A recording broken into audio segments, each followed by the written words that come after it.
receives the assent of the people through a referendum, অর্থাৎ গণভোটের মাধ্যমে যদি জনগণ এটাকে রিসিভ করে তাহলেই শুধুমাত্র জুলাই জাতীয় সনদ গৃহীত হবে। এখন আমার প্রশ্ন হলো, যদি জনগণ এটাকে রিসিভ না করে, মনে করেন যে জনগণ এই জুলাই জাতীয় সনদের বিপক্ষে ভোট দিল, সেক্ষেত্রে কি হবে?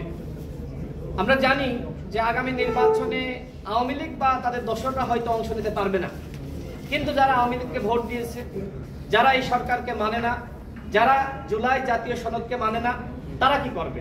তারা অবশ্যই ভোট কেন্দ্রে গিয়ে এই সনদের বিপক্ষে ভোট দিবে।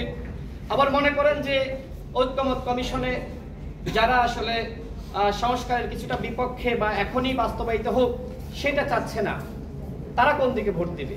সব মিলিয়ে এই জুলাই জাতীয় সনদ তারা যে পদ্ধতি আমাদের সামনে উত্থাপন করেছে, এই পদ্ধতির মাধ্যমে বাস্তবায়ন করা কঠিন। আমাদের দলের পক্ষ থেকে আমরা এবি পার্টির মতন মতামত দিয়েছি যে আমরা ফ্লেক্সিবল, সর্বসম্মতি ক্রমে সবাই যেটাতে একমত হয় আমাদের আপত্তি নাই। এর আগে 4টা বিষয় আমাদের সামনে হাজির করা হয়েছিল, অধ্যাদেশের মাধ্যমে, নির্বাহী আদেশে, গণভোটের মাধ্যমে, বিশেষ সাংবিধানিক আদেশ।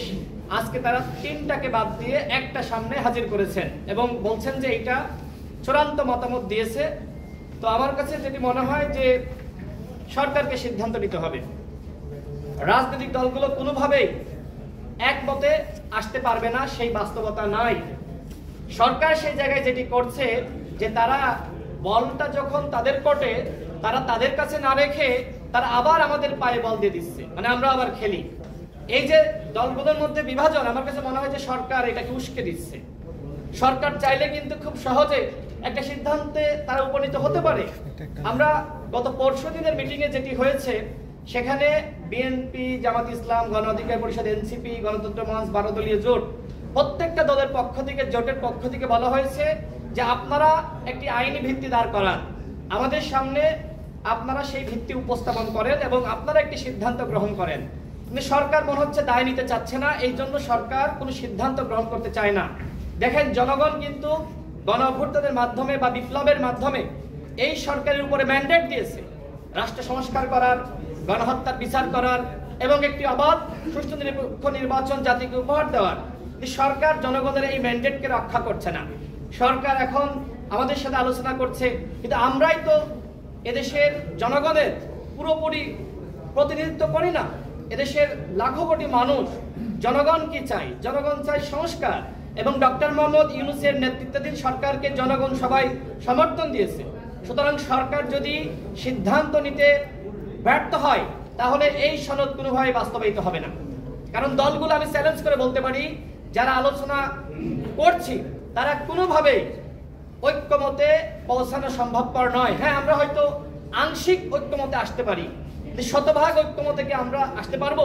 এই যে 6 মাস আলোচনা হলো, কোনো মীমাংসায় আসতে পারিনি, আবারও 3য় দফায় সময় বাড়ানো হয়েছে। তার মানে আপনি কত সময় এভাবে বাড়াইতে থাকবেন?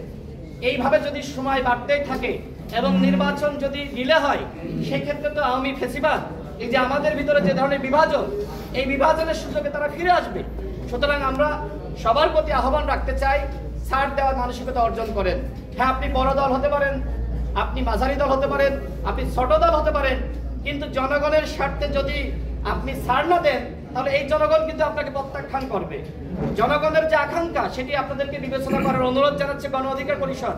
সংস্কার, গণহত্যার বিচার, এই 2টা বিষয়ে তরুণদের কিন্তু ঐক্যমত আছে, এবং তরুণরা এবং যারা রাজনৈতিক দলগুলো, আমার কাছে মনে হয়েছে যে সংস্কার চায় না এরকম কোনো দল নাই, কিন্তু এই সংস্কারের প্রক্রিয়া নিয়ে ভিন্নমত রয়েছে।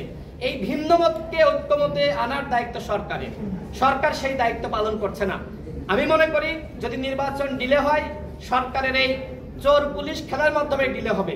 যদি সংস্কার বাধাগ্রস্ত হয়, সরকারের এই চোর পুলিশ খেলার মাধ্যমে বাধাগ্রস্ত হবে। যদি গণহত্যার বিচারটা না হয়, সেটার জন্য সরকারকে দায় নিতে হবে। এখন সবকিছু সরকারের হাতে, চূড়ান্ত সিদ্ধান্ত সরকারকে নিতে হবে। সরকার যদি সিদ্ধান্ত নিতে ব্যর্থ হয় তাহলে এই গণঅভ্যুত্থান ব্যাহত হবে, ব্যর্থ হবে। ইতিমধ্যে আপনারা দেখতেছেন যে আমাদের এই বিভাজনের সুযোগে আওয়ামী লীগের মিছিল ডে বাই ডে বড় হচ্ছে। প্রধান উপদেষ্টা আমাদের প্রতি আহ্বান রেখেছেন যে আপনারা দলগুলো আলোচনা করেন, এবং এই 2 দিন কিন্তু আমরা অনানুষ্ঠানিক বিভিন্ন দলের সাথে আলোচনা হয়েছে এবং দেখেছি যে আমাদের ভিতরে আসলেই আমরা একমতে আসতে পারতেছি না। কেউ বলছে যে সুপ্রিম কোর্টের কাছে যাওয়ার কথা, মানে 106 অনুযায়ী সুপ্রিম কোর্টের কাছে একটা পরামর্শ নেওয়ার জন্য রাষ্ট্রপতির মাধ্যমে।